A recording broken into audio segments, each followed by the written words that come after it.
मैं आसमां का परिंदा हूँ, मुझे उड़ने दो। कुछ ख्वाहिशें हैं, उन्हें पूरा करने दो। मुझे आजमाना खुद को है, मुझे खुद से लड़ने दो।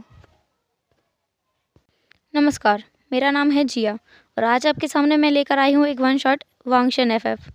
इसका नाम है it's okay to not to be okay sometimes. इस कहानी में दो किरदार हैं। एक है विंग, जो कि वर्किंग ओमेगा है, जिसको काम करना बेहद पसंद है, पर घर के कामों से उसे सख्त नफरत है। उसे कोई ऐसा पार्टनर चाहिए जो उसकी घर के कामों में मदद कर सके। पूरा काम ना सही, पर उसकी मदद करे। रोज़ घर आए तो उसके साथ खाना बनाए, रोज़ के साथ बर्तन धुलवाए, कपड़े धुलवाए, साथ में पोछा लगवाए, बैठकर गप्पे मारे, बातें करे, टीवी देखे। ये सब कुछ वो चाहता है। जैसे वो काम करके आएगा, उसका हस्बैंड उसका ऐसे ख्याल रखे। वो चाहता है इक्वलिटी।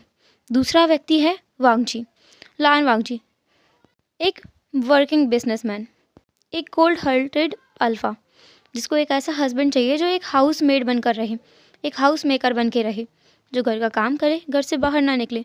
जब वो घर पर आए तो उसको अच्छे से सर्व करे, उसकी सेवा करे, उसे भगवान माने। ऐसा हस्बैंड उसे चाहिए, इसलिए वो सर्चिंग में लगा हुआ है। दूसरा विंग, उसकी फैमिली भी सर्च कर रही है किसी ऐसे अल्फ़ा की जिसकी डिमांड विंग को है। उन लोगों को मिला भी। सबसे पहले हम देखते हैं हमारे पहले मेन लीड को, वी वुशियान, जो कि ड्रीम मेकर कंपनी में एक एम्प्लॉय है। वो अपना सारा काम ख़त्म करके अब बस घर जा रहा है। उसका फ़ोन तभी ज़ोर ज़ोर से चीख चीख के उसे उठाने के लिए बोलने लगा, pick up the call, pick up the call. Wing ने जैसे ही फ़ोन उठाया, दूसरी तरफ से आवाज़ आई, हेलो। विंग ने पूछा, हाँ मॉम, क्या हुआ है? उसकी मॉम ने जवाब दिया, बेटा हमने मिल गया है, जैसा पार्टनर तुम्हें चाहिए बिल्कुल वैसा का वैसा मिला है। भाई वो सब कुछ कर सकता है। पीछे से एक और बंदा चिल्लाया। विंग ने कहा, अच्छा ऐसा कौन है, मुझे नाम बताओगे? उसकी मॉम ने कहा, मिस्टर लान, उसका नाम है लान सिचेन, बहुत अच्छा अल्फा है बेटा, घर का सारा काम कर लेता है। विंग ने थोड़ी देर सोचा और फिर कहा, ठीक है, मैं रेडी हूँ, हाँ बोल दीजिए। उसकी मॉम ने कहा, एक बार मिल तो लो। विंग ने साफ साफ बोल दिया, उसे नहीं मिलना है, वो शादी कर लेगा। उसकी मॉम को ये जानकर बहुत ज़्यादा खुशी हुई कि उनका बच्चा उनकी बातों पर पूरा भरोसा करता है। फिर क्या था, शादी की डेट फिक्स हुई। फिर विंग ने पहली बार अपने हस्बैंड को, मतलब सून टू बी हस्बैंड को, एंगेजमेंट के दिन देखा। इतना कोल्ड पोकर फेस, आखिर ये उसका हस्बैंड उसकी बातों से तो अलग ही है। फिर भी विंग को क्या, उसे तो बस शादी करनी है। उसने भी अंगूठी पहना दी, सामने वाले इंसान ने भी पहना दी। फिर बाद में उसके अंकल, मतलब जिनका नाम है लान कुएन, वो बोले, उसने कहा, सिचेन की शादी हम नहीं करवा सकते, हमें उसने कल ही बताया था कि वो किसी और से प्यार करता है, अगर आपको बुरा ना लगे तो वांगजी के साथ। उसकी मॉम ने, मतलब विंग की मॉम ने तुरंत हाँ कर दिया। उन्होंने कहा, कोई बात नहीं, आपके ही परिवार से है ना? कुरन ने कहा, हाँ, ये मेरा छोटा नेफ्यू है। मिसेस वी ने कहा, ठीक है, कोई बात नहीं, हम लोग कर सकते हैं। उनकी एंगेजमेंट हुई। एक हफ्ते बाद शादी की डेट फिक्स हुई। उन दोनों में बिल्कुल भी बदलाव नहीं आया, विंग में भी नहीं और उसके हस्बैंड में भी नहीं, मतलब सून टू बी हस्बैंड में कोई बदलाव नहीं आया। दोनों एक दूसरे को मैसेज भी नहीं करते थे, फ़ोन भी नहीं करते थे, कुछ भी नहीं करते थे। दूसरा वांगजी, जब उसे पता चला कि उसके भाई को शादी नहीं करनी है और उस लड़के को जिसकी शादी उसके भाई से होने वाली थी, उसकी शादी उससे कराई जा रही थी, उसे बहुत बुरा लगा कि उससे एक बार पूछा भी नहीं गया। फिर भी उसने सोचा कि क्या ही फ़र्क पड़ता है, किसी से तो करेगा ही, वैसे भी उसने कौन सा कोई पसंद है, तो उसने भी हाँ कर दी और उसकी एंगेजमेंट वी वुशियान नाम के एक लड़के से हो गई। वांगजी, जिसने वी वुशियान को बस एक ही दिन देखा है, जिस दिन उनकी एंगेजमेंट हुई थी। इसके बाद एक हफ्ते बाद उन दोनों की शादी हुई, बिल्कुल फुल टाइम चाइनीज़ ट्रेडिशन के हिसाब से, ओल्ड ट्रेडिशन के हिसाब से शादी हुई। फिर बाद में थी वेडिंग नाइट, जिस दिन विंग, जो कि अपने कमरे में, मतलब अपने हस्बैंड के कमरे में वेल को पहने बैठा हुआ था, वांगजी आहिस्ता से उसके पास आया, दरवाज़ा बंद किया, विंग के पास गया, उसकी वेल को उठाया। विंग गजब का खूबसूरत है, वांगजी को ये तो मानना पड़ेगा। उसने कहा, विंग तुम सच में बहुत सुंदर हो। विंग, जिसने ये उम्मीद नहीं थी कि उसका हस्बैंड उसे वेडिंग नाइट के दिन प्रेस करेगा, क्योंकि इतना पोकर से फेस लेकर जो उसका हस्बैंड घूमता है, तो विंग ने ऐसा सोचा ही नहीं था। विंग, जिसे लगा कि उसका सपनों का राजकुमार यही है, उसने कहा, आप भी बहुत सुंदर दिख रहे हैं। वांगजी, जिसने बस एक हल्की सी स्माइल की थी, तो विंग ने नोटिस भी की, उसके फेस पर एक ब्राइट स्माइल थी। ये देखकर वांगजी को बहुत अच्छा लगा कि उसको ओमेगा उसके साथ में कंफर्टेबल है। फिर क्या था, उनकी एक हॉट रफ नाइट भी थी, जिसमें विंग वांगजी को बिल्कुल नहीं रोक रहा था। विंग को तो लग रहा था कि उसका प्रिंस चार्मिंग है, उसे कैसे रोक लेगा वो। उसे बिल्कुल नहीं रोकेगा। उसने नहीं रोका। वांग जी सोच रहा था कि ये ओमेगा बिल्कुल उसके टेस्ट का है, उसकी सारी बातें मानेगा। आज भी तो उसे बिल्कुल नहीं रोका। उन दोनों ने एक हॉट रफ सेशन बिताया। इसके बाद में वो लोग सो गए। सुबह जब मॉर्निंग में वांग जी उठा तो उसने देखा कि उसके पास में ओमेगा उसका सो रहा है। वांग जी ने सोचा कि कल रात को उसने सच में इसे बहुत ज़्यादा थका दिया है, तो अभी के लिए रहने देते हैं, फिर बाद में इससे बात करेंगे। वांग जी अपनी जगह से उठा, बात वगैरह लिया। इसके बाद भी उसने देखा कि विंग तो अभी भी सो रहा है। वांग जी ने सोचा कि ऐसा ये सोता रहा तो ये अपने ऑफिस के लिए लेट हो जाएगा और उसे भी लेट करवा देगा। वांग जी जिसने विंग को उठाया, विंग उठा ही नहीं, उसे बार बार जगाया। विंग उठा, उसने कहा गुड मॉर्निंग हस्बैंड। वांग जी जिसे काफ़ी अच्छा लगा कि विंग उससे इतने प्यार से बातें कर रहा है। किसे अच्छा नहीं लगेगा अगर आपका पार्टनर आपसे प्यार से बात करे। वांग जी ने भी कहा गुड मॉर्निंग, उठ जाओ, लेट हो जाओगे। विंग तुरंत उठ गया क्योंकि उसे पता है उसके हस्बैंड की टोन ही ऐसी है जिसमें ऐसा लगता है कि वो गुस्से में बात कर रहा है, पर ऐसा है नहीं। विंग उठा, तैयार हुआ, फिर बाद में नीचे आया। उसने देखा ब्रेकफास्ट तो है ही नहीं। वांग जी ने भी देखा कि विंग तो बहुत लेट उठा है। उसने सोचा कि पहला दिन है ना इसलिए, और वैसे भी कल उसने बहुत ज़्यादा थका दिया था विंग को, कल से वाकई मैनेज कर लेगा ये ओमेगा। वांग जी ने कहा हम बाहर से कुछ खा लेते हैं। विंग ने भी हाँ में अपना सर नोट किया। विंग सोच रहा था कि उसका हस्बैंड कितना अच्छा है कि पहले दिन उससे बिल्कुल भी काम करने के बारे में नहीं बोला, क्योंकि वो थका हुआ जो था उसे जल्दी भी नहीं उठाया, बिल्कुल उसके प्रिंस चार्मिंग की तरह। वांग जी सोच रहा था ये उसके बिल्कुल बिलव्ड हस्बैंड की तरह है, उसके ड्रीम हस्बैंड की तरह है। वो दोनों बाहर गए, उन्होंने ब्रेकफास्ट किया, बाद में वो दोनों अपने अपने ऑफिस चले गए। वांग जी तो सोच रहा था कि शायद विंग उसके लिए कुछ लंच में भेजेगा, इसलिए उसने लंच ऑर्डर नहीं किया। विंग जो कि अपना लंच ऑर्डर करके खा चुका था अपने ऑफिस में और अपने काम पर दोबारा लग गया था। वांग जी पूरा दोपहर खाली पेट बैठा रहा। उसे बहुत गुस्सा आ रही थी क्योंकि वो कभी भूखे पेट नहीं रहा, कभी भी नहीं, बचपन से आज तक नहीं। फिर भी उसने सोचा कि शायद विंग भूल गया होगा, इसलिए ऐसा हुआ है। वांग जी जिसने फिर लंच मंगाया और खाया, क्योंकि वो एक कंपनी का ओनर है, उसे कौन मना कर सकता है, वो कभी भी लंच करे कभी भी डिनर करे, उसकी मर्जी। वांग जी से खाना खाने के बाद में फिर से मीटिंग्स में लग गया। विंग जो कि अपने घर पर शाम के 5 बजे ही पहुंच गया था। पहुंचकर उसने देखा कि वांग जी तो घर पर है नहीं। विंग ने सोचा क्यों ना उसके बिलव्ड हस्बैंड के लिए कुछ खाना वगैरह बना दिया जाए, इतना तो वो कर ही सकता है। विंग जो कि किचन में गया, कुछ खाना वाना बनाया उसने अच्छा सा। इसके बाद उसे ब्रेकफास्ट टेबल पर सजा कर वो चला गया बात लेने के लिए। विंग काफ़ी देर तक वेट करता रहा। वेट करते करते कब उसे 6 बजे से 9 बजे गए उसे भी पता नहीं चला। वेट करने के बाद उसे ऐसा लगा कि उसे शायद अब वेट नहीं करना चाहिए। वो ब्रेकफास्ट टेबल पर बैठा था। डाइनिंग टेबल पर बैठने के बाद में वो बस खाना खाने वाला था, तभी डोरबेल बजी। विंग जो कि खुश हो गया कि शायद वांग जी आया है, डोर को खोला तो सच में वह वांग जी बहुत बुरी तरह से एग्जॉस्टेड खड़ा था। ऐसा लग रहा था कि उसकी बॉडी में अब जान ही नहीं है। विंग जिसने उसके बैग को लिया वो वहीं टेबल पर रख दिया। वांग जी अंदर आया, उसने अपने शूज़ निकाले, वो बात लेने के लिए बिना कुछ कहे चला गया। जब वो वापस आया तो उसने देखा कि विंग तो डाइनिंग टेबल पर खाना सजा रहा है। वांग जी की फेस पर एक छोटी सी स्माइल थी। उसने कहा तुमने खाना खा लिया? विंग ने कहा तुम्हारा इंतज़ार कर रहा था। ऐसा बोलकर उसने भी स्माइल किया। अभी तक तो दोनों एक गलतफहमी में जी रहे हैं कि वांग जी सोच रहा है उसका बिलव्ड हस्बैंड बिल्कुल उसकी ड्रीम और इनोसेंट वाइफ ही है, और विंग सोच रहा था उसका ये प्रिंस चार्मिंग है। दोनों इसी सोच में गुम होकर के अपना अपना डिनर कर रहे थे। डिनर के बाद में वो दोनों रूम में आए। उनकी सेक्सुअल लाइफ तो बाकी बहुत अच्छी थी। उन्होंने फिर से वही सब कुछ किया और सो गए। सुबह मॉर्निंग में आज फिर विंग देर तक सोता रहा। वांग जी ने सोचा कि इसे उठाना तो पड़ेगा। वांग जी ने उसे उठाने की कोशिश की। विंग ने कहा मुझे सोने दो आचिंग प्लीज़। वांग जी ने कहा आचिंग अब ये कौन है? वांग जी ने उसे ज़ोर से उठाया। विंग उठ गया। उसने बैठ के कहा क्या हुआ? उसने अपनी आंखों को रब किया और वांग जी को देखा। उसने कहा हस्बैंड? ओह सॉरी, मुझे लगा मैं घर पर हूँ। वांग जी ने अपने कोल्ड टोन में पूछा आचिंग कौन है? विंग ने कहा वो मेरा छोटा भाई है, तुम मिले थे ना उससे शादी में? वांग जी ने कहा हाँ, चलो नहा लो। विंग जो कि उठा, उसने बात लिया, अच्छे से फ्रेशन अप होने के बाद ऑफिस के लिए तैयार हुआ और नीचे आया। तब उसने घड़ी में देखा अपने फ़ोन में कि अभी तो सुबह के 6 बज रहे हैं। वो कभी भी 6 बजे नहीं उठा है, वो 8 बजे से पहले कभी नहीं उठा है। इतनी जल्दी कैसे उठ गया वो? उसने वांग जी की तरफ देखा और कहा आपने मुझे इतने जल्दी उठा दिया। वांग जी ने कहा नाश्ता बनाना है इसलिए। विंग ने सोचा कि हाँ नाश्ता तो बनाना है, तो वो किचन में गया। किचन में जाने के बाद वो इंतज़ार कर रहा था कि वांग जी अंदर आएगा। इसी इंतज़ार करते करते उसने सारा खाना बना दिया, लेकिन वांग जी किचन में नहीं आया। विंग ने डाइनिंग टेबल पर खाना लगाया। उसके बाद उसने देखा कि वांग जी है कहाँ। वो उसकी स्टडी में था। विंग वहाँ गया, उसे बुलाकर लेके आया। वांग जी ने अपना ब्रेकफास्ट किया और विंग के फोrehead पर किस किया और कहा, गुड मॉर्निंग, तुम जल्दी घर आना और मैं आज डिनर नहीं करूँगा, तुम कर लेना। ऐसा बोलकर वांग जी चला गया। विंग जो अपनी जगह पर खड़ा रह गया कि ये क्या हुआ।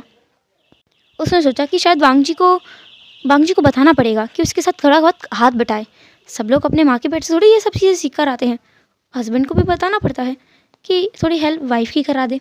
विंग ने ये सोचा और वो ऑफिस चला गया। उसका ऑफिस में काम करने में बिल्कुल मन नहीं था। उसका मन तो घर पर अटका हुआ था कि वांग जी ने उससे काम करवाया। उसने घर में कभी किसी के लिए खाना नहीं बनाया है, पहली बार वांग जी के लिए बनाया। और वांग जी ने उससे कुछ भी नहीं कहा कि खाना अच्छा था या बुरा था, बस उसे गुड मॉर्निंग कह के चला गया। आई लव यू भी नहीं कहा। क्या वांग जी उससे प्यार नहीं करता? नहीं, ऐसा थोड़ी है, शादी के 2 दिन ही तो हुए हैं अभी, उसे थोड़ा इंतज़ार करना चाहिए। विंग फिर घर पहुंचा। जैसा वांग जी ने कहा था वैसा ही हुआ। वांग जी डिनर करके आया था। विंग जिसने अपना खाना बचा के रखा था, उसने सोचा था कि वांग जी आएगा तो थोड़ा उसके साथ बैठ जाएगा। विंग ने कहा, आप थोड़ी देर बैठ ही जाइए जब तक मैं खा रहा हूँ। वांग जी ने कहा, मैंने तुमसे कहा था तुम खाना खा लेना, मैं बहुत थक गया हूँ, तुम खाना खा लो और आ जाना। वांग जी चला गया रूम में। विंग जी थोड़ा बुरा तो लगा, फिर उसने सोचा कि वांग जी सच में थका हुआ है। विंग ने अपना खाना खाया, अच्छे से फिनिश किया, बर्तन वगैरह धोकर वो घर में पहुंचा। अंदर उसने देखा कि वांग जी सो गया है। विंग थोड़ा और उदास हो गया कि कम से कम वांग जी उससे नाइट में थोड़ी बातें कर लेता। फिर भी विंग ने इस चीज़ को भी इग्नोर किया कि वांग जी थका हुआ है। विंग भी उसके पास में जाकर लेट गया। वांग जी ने तुरंत उसे हक कर लिया। वो दोनों सो गए। नेक्स्ट मॉर्निंग भी वांग जी ने उसे बहुत जल्दी उठा दिया, लगभग 5 बजे। विंग ने कहा, मैं इतने जल्दी कभी नहीं उठा हूँ। वांग जी ने बोला, पर तुम्हें अब उठना पड़ेगा, तुम मैरिड हो, तुम्हारे पास 2 रिस्पॉन्सिबिलिटीज़ हैं, घर की भी और अपने वर्क की भी। विंग ने कहा, मैं घर की जिम्मेदारी क्यों उठाऊं? वांग जी जो सरप्राइज लग रहा था, उसने कहा, क्यों उठाऊं का क्या मतलब है, तुम मेरा वाइफ हो, तुम्हें उठाना चाहिए। विंग ने कहा, पर मैं ही क्यों अकेला, तुम तुम भी तो मेरे बेटे हाफ हो, तो तुम्हें मदद करनी चाहिए। ऑफ कोर्स तुम्हें मदद करनी चाहिए ना। वांग जी ने कहा, क्या क्या नॉनसेंस बातें कर रहे हो, मैं मदद करूं, वो भी घर के कामों में? तुम्हारा दिमाग ठिकाने पर है? मैं बिजनेस करता हूँ, बिजनेस। मैं एक पूरी कंपनी को संभालता हूँ। मेरे पास इतना समय नहीं है कि मैं अपने घर का काम कर सकूँ। और फिर मैंने शादी क्यों की है? इसलिए ना कि मुझे घर के कामों से फुर्सत मिल सके। मैं कोई घर में मेड नहीं रखना चाहता क्योंकि वो मेरी घर की चोरी कर सके और मेरे घर के मुद्दों को बाहर फैला सके। तुम मेरे घर के मेंबर हो। वी ने कहा, तो तुमने शादी की क्योंकि तुम्हें घर में एक मेड चाहिए थी? वांग जी ने कहा, नहीं, मुझे एक लाइफ पार्टनर चाहिए था जो कि घर का काम कर सके। मैंने हमेशा सोचा था कि मेरा वाइफ हाउस वाइफ बन के रहेगा, सिर्फ हाउस वाइफ। विंग ने कहा, तो तुम मुझे बस घर में रखना चाहते हो? वांग जी ने कहा, नहीं, तुम जाओ अपने काम पर, किसने रोका है तुम्हें? लेकिन तुम्हें घर का काम संभालना होगा और कुछ भी नहीं। पूरा मूड खराब कर दिया, मैं जा रहा हूँ ऑफिस। वांग जी जो अपना बैग लेकर वहाँ से निकल गया। विंग की आंखों में आंसू थे क्योंकि ऐसे उससे कभी भी किसी ने बात नहीं की थी। लेकिन वो इस शादी को तोड़ना नहीं चाहता। उसे वांग जी पसंद है, लेकिन वो अपनी मर्जी के खिलाफ ये सब कुछ नहीं कर सकता। विंग ने सोचा कि कॉम्प्रोमाइज़ तो हमेशा वाइफ को ही करना पड़ता है, तो वो कर लेगा जितना उससे बन सकता है। विंग जो कि किचन में गया, उसने ब्रेकफास्ट बनाया और 2 डब्बों में पैक किया। एक को उसने लिया और वहाँ पर जो माली था उसके घर में उसको दिया और कहा, ये सर के ऑफिस में पहुँचा देना। उस माली ने बस यस सर कहा, यस मास्टर कहकर वो माली उस डिब्बे को लेकर भाग गया। और विंग जो कि अपने डिब्बे को लेकर के अपने ऑफिस में गया। आज उसका मन बिल्कुल भी अच्छा नहीं था। उसे सब कुछ बुरा लग रहा था, उसे कुछ भी ठीक नहीं लग रहा था क्योंकि आज आज उसका सपना टूट गया है। उसकी एक ऐसे इंसान से शादी हुई है जो उसे अपने घर का मेड समझता है, बेटर हाफ नहीं। उसकी मदद करने में हिचकिचाता है। उसे घर के काम एक छोटा काम लगता है। विंग जिसने खुद से कहा कि कोई नहीं विंग, चलता है, जो जिसकी किस्मत में जैसा होता है वैसा ही मिलता है। विंग ने बिना फोकस के आज सारा काम किया। उसे कई बार डांट भी पड़ी। आज मीटिंग में भी उसका पूरा फोकस अपने घर के मुद्दे पर था। वो अपनी रिलेशनशिप में इतना उलझा हुआ था कि उसकी वर्किंग लाइफ पूरी बेकार जा रही थी। दूसरी तरफ वांग जी का भी सेम हाल था। वो बहुत बुरे मूड में ऑफिस पहुंचा। ऑफिस पहुंचकर वो लोगों पर चिल्लाया जा रहा था और जाते ही उसने 5 लोगों को फायर कर दिया था क्योंकि उन लोगों ने उल्टे शूज़ पहने हुए थे और किसी ने टाइट नहीं लगाई थी, सिर्फ इसलिए। उसने उन लोगों को फायर कर दिया कि उनमें डिसिप्लिन नाम की कोई चीज़ नहीं है।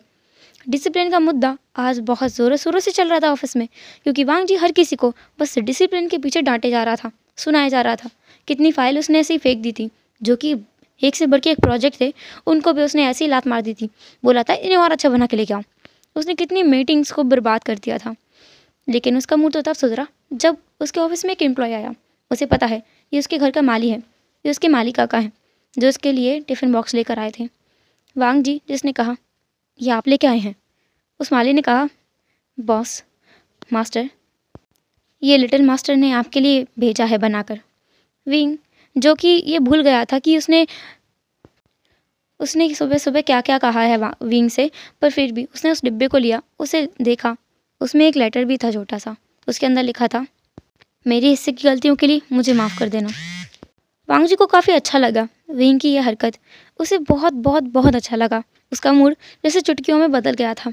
अब उसने जो फाइल फेंकी थी उन्हें उठाकर आराम से काम करने लगा। मतलब यह है कि रिलेशनशिप हमारी वर्किंग लाइफ पर बहुत ज़्यादा लोड डालती है, मगर वो अच्छी ना हो तो काम भी अच्छे से नहीं चल सकता। वांग जी जिसने बहुत मन लगाकर काम किया, दोपहर के बाद तो सब महसूस कर पा रहे थे कि जब से उनके वाइफ ने उनके लिए वो लंच बॉक्स भेजा है, तब से बॉस का मूड काफ़ी अच्छा है। सब लोग जैसे उनके पास गए थे, और जिन लोगों को फायर कर दिया गया था वो लोग भी बॉस के पास गए, उनसे माफ़ी मांगी। बॉस ने उन्हें पहली बार में ही माफ़ कर दिया। ऐसा लग रहा है देखकर वांग जी को कि जैसे उसे बहुत कुछ मिल गया हो। उसे एक सेटिस्फेक्शन था कि उसका वाइफ उसके अकॉर्डिंग बन रहा है। लेकिन विंग जो कि अंदर ही अंदर घुट रहा था। विंग जैसे घर पहुंचा, उसने देखा कि वांग जी घर पर नहीं है। एज़ यूजुअल उसने डिनर बनाया। डिनर के बाद में उसने अब खुद का डिनर किया, अपने अपने बर्तनों को वॉश किया। इसके बाद में वो रूम में जाकर के सो गया। वांग जी लगभग 10 बजे घर आया। उसने डोरबेल को काफ़ी बार बजाया, लेकिन किसी ने दरवाज़ा नहीं खोला। वांग जी इसके पास कीज़ थी। उसने दरवाज़ा खोला, अंदर गया। उसने देखा कि घर में तो रोशनी ही नहीं है। उसने हॉल की रोशनी को चालू किया। इसके बाद में उसने देखा कि विंग यहाँ है ही नहीं। वो अपने कमरे में गया। उसने देखा कि विंग तो सो गया है। वांग जी विंग के पास गया, उसके फोरहेड पर एक किस किया और खुद से कहा लगता है मेरी बातों ने इसे ज़्यादा हर्ट कर दिया है। मैं सुबह होते इससे ज़रूर माफ़ी मांगूंगा। इतना तो मैं भी कर सकता हूँ। वांग जी बाथरूम में गया, फ्रेश इनफ हुआ, बाहर आया और वापस चला गया नीचे। उसने डिनर किया। एक बात तो है, वांग जी मानता है कि विंग का कोई हिसाब नहीं है। एक तो उसके सुंदर लुक में, दूसरा उसका टेस्टी खाने में। कोई हाथ नहीं पकड़ सकता। वांग जी अब वापस रूम में गया। उसने विंग को पीछे से हक किया। विंग को समझ आ रहा था। विंग तो तभी जाग गया था जब उसके कमरे का दरवाज़ा खुला था। वो बहुत कच्ची नींद में था। उसे महसूस हुआ वांग जी उसके पास आया, उसके फोरहेड पर किस किया। उसने ये भी महसूस किया कि वांग जी उसे देखकर मुस्कुरा रहा है। जैसे ही वांग जी बाथरूम में गया, उसने अपनी आंखें खोलकर वांग जी को देखा। उसके फेस पर एक अलग ही लुक था। उसे समझ ही नहीं आ रहा था कि वो अच्छा फील कर रहा है या बुरा फील कर रहा है। उसे वांग जी की बातों ने हर्ट किया था, उसकी हरकतों ने हर्ट किया था। लेकिन अभी जो वांग जी ने किया, उसके बाद विंग को थोड़ा अच्छा लग रहा था। जैसे घाव पर मलहम लगाने के बाद लगता है, वैसे उसे अभी भी महसूस हुआ कि वांग जी रूम में वापस आया है। शायद उसने डिनर किया है। उसे महसूस हुआ कि वांग जी ने उसकी कमर को पकड़ा है, अपनी तरफ मोड़ा है, उसके सिर को अपने चेस्ट पर रखा है, उसे टाइटली हग किया है और उसने धीरे से बुदबुदाया, आई लव यू। विंग जिससे जो सब कुछ भूल गया था, कि जो सुबह हुआ वो सब कुछ भूल गया था, क्योंकि उसे अच्छा लगा वांग जी ने उससे प्यार का इजहार किया है। उसकी नींद में होने के इस बावजूद सही, लेकिन किया तो है। विंग जिसके फेस पर अनजाने में ही एक मुस्कान आ गई। वांग जी को जब महसूस हुआ कि जिस पर्सन को उसने थामा हुआ है वो हिल रहा है थोड़ा बहुत, क्योंकि जब आप नींद में ना हो तो आप थोड़ा बहुत तो हिल ही जाते हो। वांग जी को महसूस हुआ कि विंग सोया नहीं है। वांग जी जिसने विंग को अपने से थोड़ा दूर किया, उसे लिटाया। विंग की स्माइल जैसे गायब हो गई। उसे अंदाज़ा नहीं था कि वांग जी कर क्या रहा है। वांग जी उसके ऊपर आया, उसके लिप्स को अपने लिप्स से अटैच किया, उसे किस किया। एक डीप किस करने के बाद में वो उससे दूर हुआ। विंग अभी भी सोने का नाटक कर रहा था। वांग जी ने उसके कान के पास जाकर कहा, पहले उसके कान को लिक किया, थोड़ा सा बाइट किया, फिर कहा, नींद में होने के बाद भी तुम मेरे हरकतों को बहुत अच्छा रिस्पॉन्स कर रहे हो विंग। विंग जिसने तुरंत अपनी आंखें खोली, फिर उसने अपने आप को देखा कि वो पूरी तरह से अराउस्ड है। उसे खुद पर ही शर्म आ रही थी। उसने अपना फेस दूसरी तरफ मोड़ लिया। वांग जी जिसने विंग के फेस को अपने दोनों हाथों में पकड़ा, अपनी तरफ मोड़ा और कहा, wing I love you. Wing ने भी कहा, आई आई आई ऑल्सो लव यू। फिर क्या था, उन दोनों की वही नाइट एक्टिविटी हुई। बाद में सुबह विंग जिसको दोबारा से वांग जी ने सुबह 5 बजे जगाया। विंग क्या कह सकता है इसमें। वो उठा, उसने ब्रेकफास्ट बनाया, दोनों के लिए लिया, दोनों ने साथ में ब्रेकफास्ट किया। लेकिन इस बीच में विंग को एक बात बिल्कुल अच्छी नहीं लगी। घर की सारी रिस्पॉन्सिबिलिटी सिर्फ उसके ऊपर है, सिर्फ और सिर्फ उसके ऊपर। वांग जी वहाँ से चला गया। विंग को अच्छा तो लगा लेकिन बुरा भी लगा। उसे जैसा हस्बैंड चाहिए था वैसा उसे नहीं मिला। फिर भी इतना तो ठीक है, इतना वो कॉम्प्रोमाइज़ कर सकता है। विंग भी अपने ऑफिस चला गया। इसके बाद समय ऐसे ही बीतने लगा, लेकिन उनका लव वैसा नहीं रहा जैसा पहले था। उन दोनों के बीच में मनमुटाव बढ़ गए। विंग जिस बात से गुस्से में था कि सारी रिस्पॉन्सिबिलिटी उसके ऊपर ही पड़ दी गई हैं। वो मान लिया एक कंपनी में एम्प्लॉय है, इसका मतलब ये थोड़ी है कि उसे घर का सारा काम करवाया जाए। वांग जी अपनी ऑफिस की परेशानियों से इतना उलझा हुआ था कि वो विंग पर ज़्यादा ध्यान नहीं दे पाता था। विंग पर चिल्लाना, विंग उस पर चिल्लाता, दोनों का झगड़ा होता। एक रूम से कब वो अलग अलग रूम में शिफ्ट कर गए उन्हें भी पता नहीं चला। आज उनकी शादी को 6 महीने हो चुके हैं और उनके बीच में कुछ भी सही नहीं चल रहा है। पहले दूसरे महीने तो सब कुछ ठीक था। उसके बाद में जब से विंग ने बोलना स्टार्ट किया है कि वो ये सब कुछ नहीं करेगा वांग जी के लिए, तब से वांग जी को गुस्सा आने लगा है। वांग जी ने एक मेड लग रही है, उस मेड को बोल दिया है कि वो सिर्फ वांग जी का खाना बनाए, विंग का नहीं। विंग भी घर पर खाना नहीं खाता, वो बाहर खाना खाता है। मेन मुद्दा सिर्फ इस बात का है कि घर का काम कौन करेगा। विंग कहता है कि वो नहीं करेगा, उसे वांग जी की हेल्प चाहिए, वांग जी उसको बराबर से हेल्प करे। वांग जी ये सब कुछ समझता ही नहीं है। इवन विंग जिसने वांग जी की कई बार मदद की है उसके ऑफिस वर्क में, वांग जी ये बात मानता है। आज भी इतना झगड़ा होने के बावजूद भी विंग कभी कभी उसकी मदद कर देता है ऑफिस वर्क में, क्योंकि विंग एक कंपनी का एम्प्लॉय है। उसे पता है कि बिजनेस की फाइल्स को कैसे अरेंज किया जाता है, प्रोजेक्ट कैसे बनाए जाते हैं और उन्हें डिलीवर कैसे किया जाता है। वो वांग जी की कंपनी में कई बार उसकी कंपनी से प्रपोजल लेकर गया भी है और प्रपोजल अच्छा होने की वजह से वांग जी ने उसे लिया भी है। लेकिन अब सब कुछ बिगड़ सा रहा है, बहुत ज़्यादा बिगड़ गए हैं, हालात जैसे उनके काबू में नहीं रहे हैं। आज फिर सुबह विंग उठकर वो ब्रेकफास्ट करने के लिए नीचे पहुंचा। उसने देखा कि मेड ने सिर्फ वांग जी के लिए खाना बनाया है। विंग जो कि वेट कर रहा था कि उसका दोस्त कब उसके लिए खाना लेकर आएगी। उसकी एक दोस्त है जिसका नाम है वेंचिंग, जो उसके लिए रोज़ खाना लेकर आती है अपने घर से। डोरबेल बजा। विंग बाहर जाने वाला था लेकिन तभी मेड वहाँ गई। उसने देखा कि वहाँ पर एक लड़का खड़ा है। वो उस लड़के को अंदर लेकर आई। विंग ने जैसे उस लड़के को देखा उसके पास गए। उसने कहा, आनिंग तुम यहाँ? उस लड़के ने, जिसका नाम वेनिंग है, जिसे विंग आनिंग बुलाता है, उसने विंग को हक किया और कहा, विंग तुम सच में बहुत खूबसूरत हो गए हो। सच में मेरा बहुत बड़ा बैड लक है, काश कि मैं यहाँ होता, मैं तुमसे सच में शादी कर लेता। विंग ने बस हंसा, क्योंकि वेनिंग ऐसे मजाक करता रहता है विंग से। लेकिन वांग जी ने ये सब कुछ सुन लिया था क्योंकि वो सीढ़ियों से नीचे उतर रहा था। वांग जी ने जब ये सुना कि वेनिंग विंग से शादी करने वाला है तो वांग जी को बहुत ज़्यादा गुस्सा आ गया। वो नीचे आया, उसने विंग से पूछा, इसलिए तुम मुझसे लड़ते हो ना? इसलिए तुम दूसरे रूम में रहने लगे हो इस लड़की की वजह से, है ना? विंग जी से पहले कुछ समझ नहीं आया। जैसे उसे समझ आया ना कि वांग जी उसे और वेनिंग को साथ में जोड़ रहा है, विंग ने कहा, अपनी गंदी सोच को अपने पास रखो, उस तक मत लेके जाओ, वो ऐसा लड़का नहीं है। और दूसरी बात, अगर मुझे सच में पता होता है ना तुम इस तरह के इंसान हो, मैं उसी से शादी करता। वांग जी को ये बात बहुत ज़्यादा हर्ट कर गई। वो दोनों झगड़ रहे थे। वो दोनों इतना झगड़ गए कि बात इस मामले तक पहुंच गई। वांग जी ने केवल दिया, मुझे तुमसे डिवोर्स चाहिए। विंग जिसे इस बात को सुनकर झटका लगा, उसने कभी भी वांग जी को डिवोर्स देने के बारे में सपने में भी नहीं सोचा था। विंग की आंखों में आंसू थे। उसने कहा, डिवोर्स?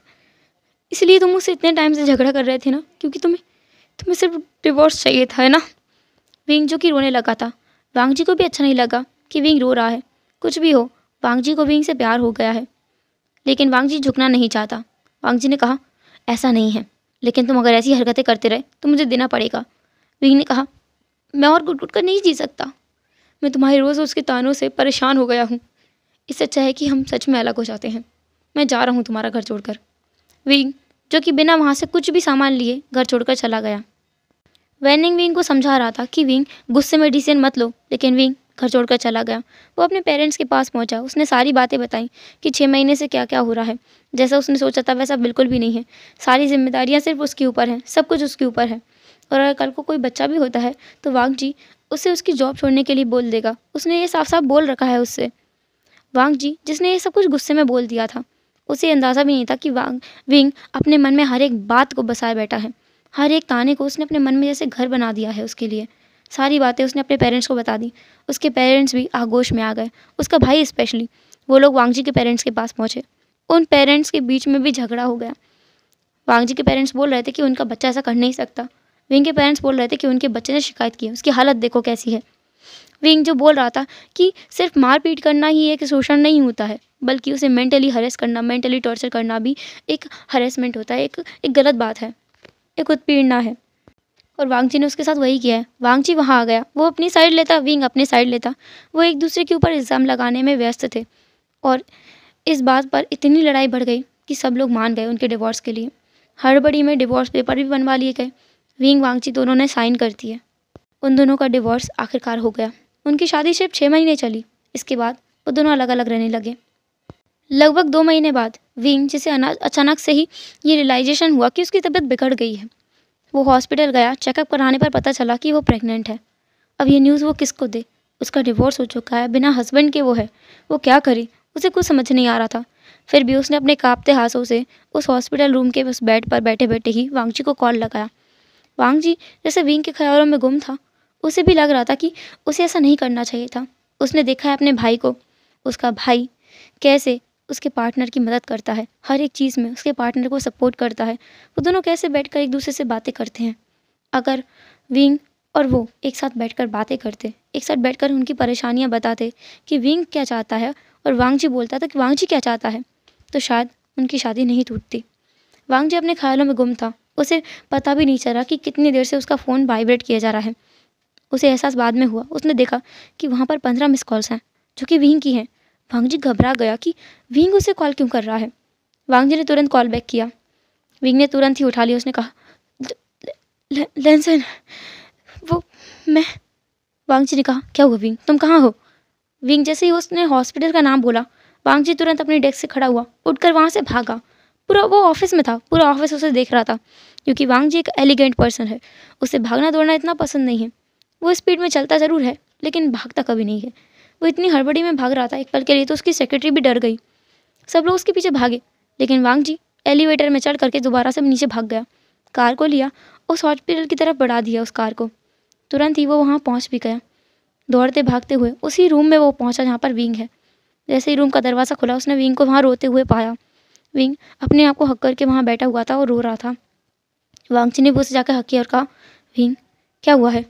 विंग ने कहा, मैं मैं मैं विंग कुछ बोल नहीं पा रहा था क्योंकि उसे समझ नहीं आ रहा है कि वो क्या करे अब। वो प्रेग्नेंट है, लेकिन वो इस बच्चे को खोना नहीं चाहता। उसने पहली ही नज़र में ये सोच लिया है कि वो नहीं खोएगा, किसी भी हाल में नहीं। वांग जी जिसने ध्यान नहीं दिया था कि वहाँ पर एक डॉक्टर भी थी, उसने कहा, ये आपके कौन लगते हैं? वांग जी अब क्या बोलता, उसने कहा, ये मेरा ये। वो कुछ बोल नहीं पाया। विंग ने कहा, वो इसी का है। ये सुनने के बाद में उस डॉक्टर के जैसे रोंगटे खड़े हो गए थे, क्योंकि वांग जी की शादी अरेंज मैरिज थी और दूसरी बात बहुत कम लोगों के बीच की गई थी, तो किसी को पता ही नहीं था कि चाइना का बड़ा सा बिजनेसमैन एक लड़के को अपना हस्बैंड मान चुका है और वो प्रेग्नेंट भी है। उस डॉक्टर ने खुद को संभाला और कहा, सर आपका मेड प्रेग्नेंट है। वांग जी जिसे पहले कुछ समझ नहीं आया, जैसे समझ में आया वो रिएक्शन देना ही भूल गया कि अब वो क्या बोले, क्या करे। उसने विंग को और ज़ोर से रोते हुए पाया। वांग जी ने उसे हक किया और उससे कहा, तुम रो क्यों रहे हो? क्या तुम इसे नहीं चाहते? विंग ने तुरंत कहा, मैं चाहता हूँ, लेकिन मैं क्या करूँ, मैं घर पे क्या बोलूँ, मैं किसी को क्या बताऊँ? वांग जी ने कहा, शादी कर लेते हैं। विंग ने कहा, हाँ? वांग जी ने फिर से कहा, मैं समझ गया हूँ विंग, गलती मेरी भी थी, मुझे तुम्हें समझना चाहिए था।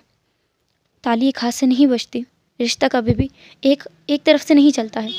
हमारे बीच प्यार तो था, पर दरार मेरी वजह से आई है, मुझे माफ़ कर दो। वांग जी जिसने विंग से अच्छे से माफ़ी मांगी, उसे हॉस्पिटल से डायरेक्ट चर्च की तरफ ले गया। चर्च में जाकर उसने प्रीस्ट से बोला कि तुरंत शादी करवाए। उसने दोबारा से विंग से शादी कर ली। इसके बाद वो घर पहुंचा और सारी सिचुएशन फैमिली वालों को बताई। उसने कहा कि इसमें उसकी गलती थी। लाइन फैमिली का सर जैसे झुक गया था। सब लोग वांग जी को डांट रहे थे, लेकिन विंग उसके साथ खड़ा था। इसके बाद में वो दोनों घर आए। घर आने के बाद वांग जी विंग का अच्छे से ध्यान रखता था। वो दोनों साथ में ब्रेकफास्ट बनाते थे, एक दूसरे को अपने हाथों से खिलाते थे। इसके बाद साथ में ऑफिस जाएंगे। ऑफिस से आते हुए वांग जी विंग को पिकअप करता था, क्योंकि वो जल्दी निकलने की कोशिश किया कर रहा है। आजकल वो बहुत ज़्यादा हेल्प करने लगा है विंग की। विंग घर आता, दोनों साथ में डिनर बनाते हैं। इसके बाद दोनों साथ में डिनर भी करते हैं और रात को साथ में एक दूसरे को हग करके ढेर सारी बातों के साथ में सो जाते हैं। एक हैप्पी लाइफ स्पेंड कर रहे हैं। हम यहाँ से दूसरा सीन देखते हैं जहाँ पर एक लड़का जिसने एक ब्लैक कलर की शर्ट, ब्लैक कलर का जीन्स पहना हुआ है, एक चेयर पर बैठा है। उसके सामने बहुत सारे लोग बैठे हैं। सामने एक माइक भी लगा है जिसमें वो बोल रहा है। उसके हाथ में एक किताब है। उस व्यक्ति ने उस किताब को बंद किया और कहा, यह है मेरी कहानी। तो ये मेरी रियल कहानी है। इसका सार ये है कि कुछ बातें मुझे करनी थी, कुछ मेरे वांग जी को, और हम दोनों ने मिलकर एक अच्छी लाइफ बिताई है। ये विंग है जो इस माइक में बोल रहा है। उसके पीछे वांग जी भी खड़ा है। विंग एक ऑथर है और वांग जी एक एडवोकेट। ये कहानी विंग ने लिखी है। विंग बोलता है, कभी कभी अच्छा होता है कि कुछ चीज़ें सामने वाला करे और कुछ चीज़ें हम करें।